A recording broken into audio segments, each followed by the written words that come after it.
You've got to get the bit between your teeth and make sure your hobbles ain't too slack.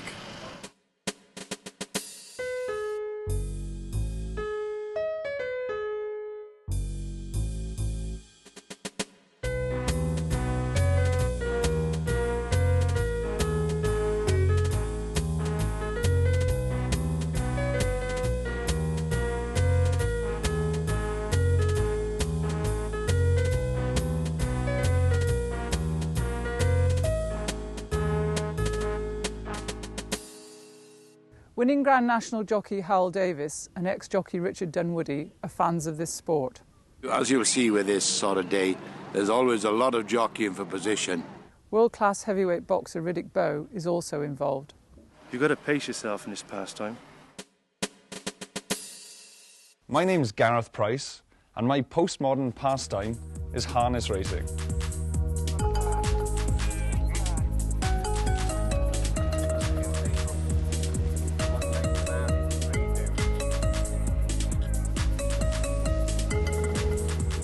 In harness racing, horses either trot or pace at speed, usually over a mile, pulling a light one-seat vehicle called a sulky.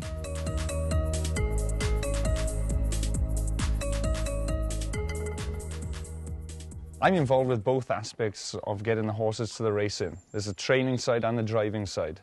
The training goes on at home here in Brecon, and pretty much all the family help out. I first got involved with harness racing maybe 4 or 5 years ago when I bought a mare from a fella down the road called Free Again.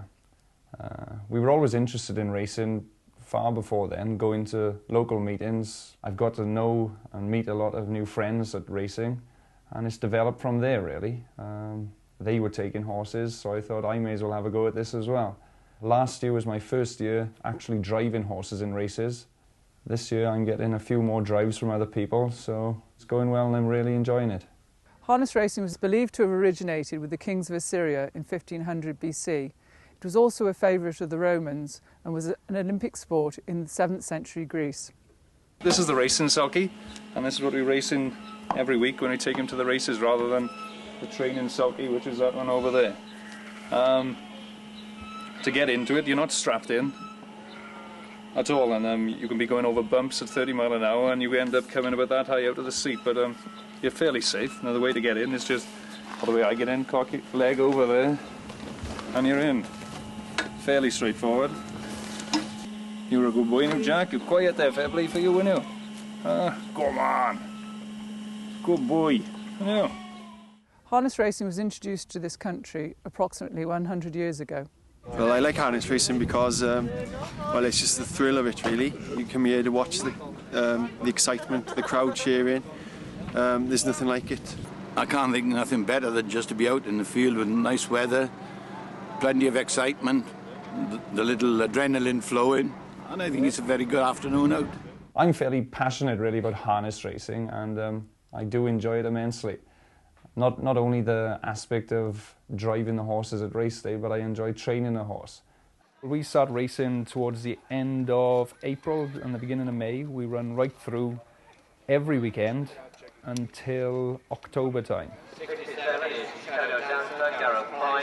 The races usually start around 2 o'clock in the afternoon. The start car comes out, you pick us up, you'll take us round about 1/8 of a mile, and then we gradually gain speed on the start car.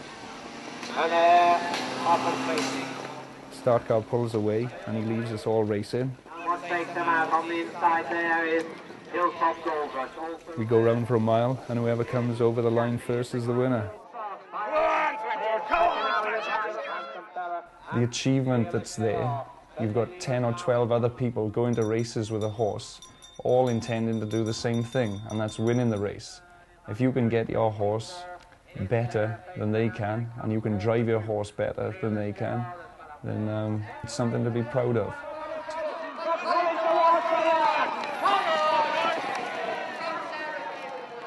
Usually when we go racing, we take anything between 1 and 4 horses to a meeting.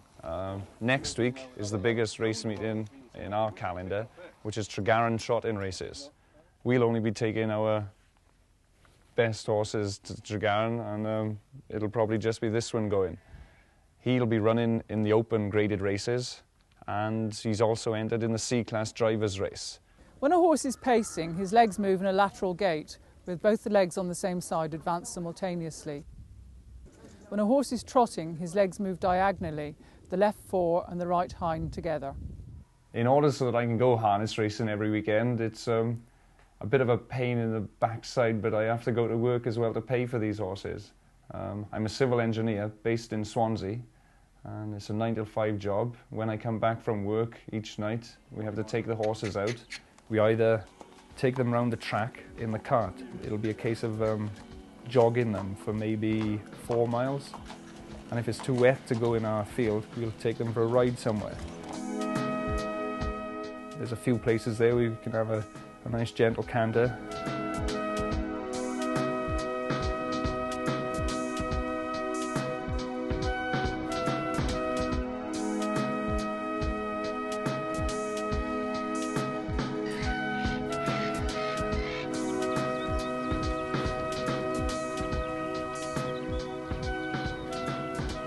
We could be out there till anything like 10 o'clock at night.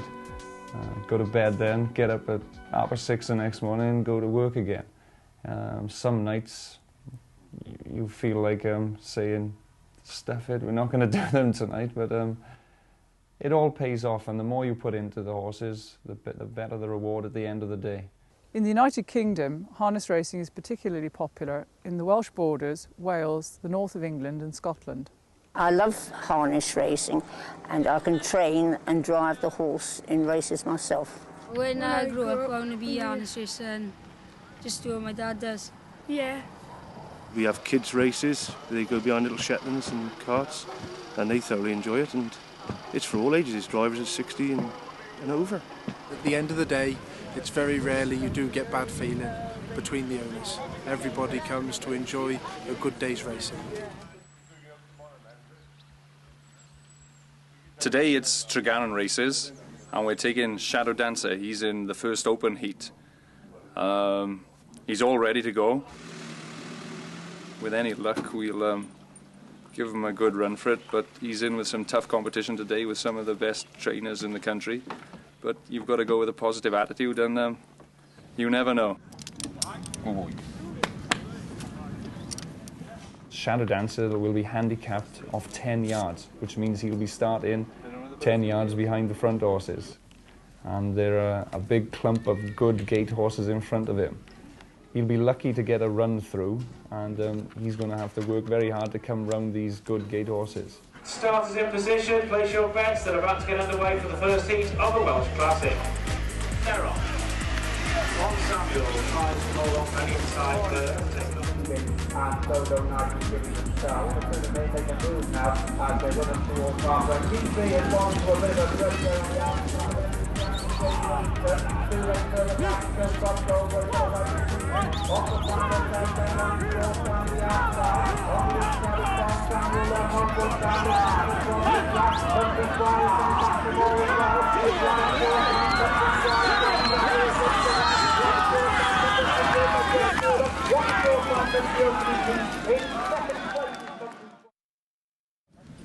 Shadow Dancer's just finished his heat now. He's come fourth in that race, and unfortunately he hasn't qualified for the final. The gaps didn't quite open as I'd have hoped for them to open. He went well. I'm very happy. He was finishing up the home straight faster than any of them really. I think he came from about 7th or 8th up into 4th up the home straight.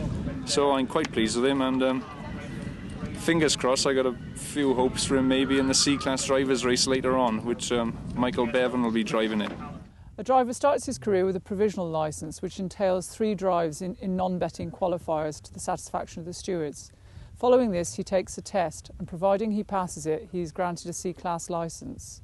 Once he's attained 8 winners, he then upgrades to a B-Class licence and eventually to an A. And they're off. This is the C-Class Drivers Race, and the C-Class driver we've got is a good friend of ours called Michael Bevan. Hopefully Mike will do the business and we'll have a nice winner here. And Shadow Dancer, this 20-yard trailer is at the front.